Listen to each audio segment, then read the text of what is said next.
Biz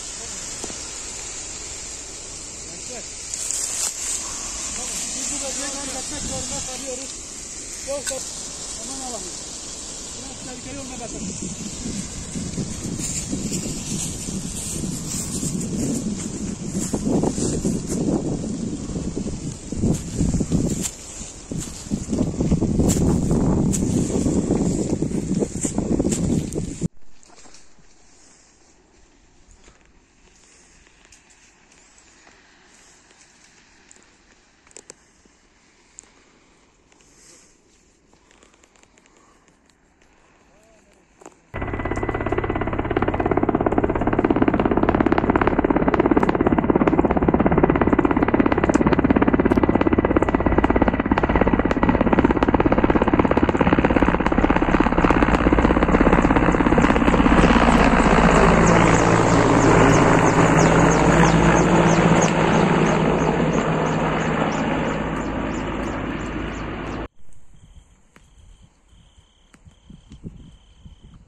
He.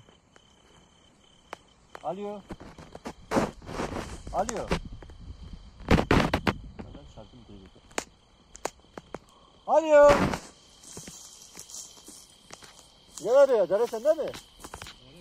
Tamam.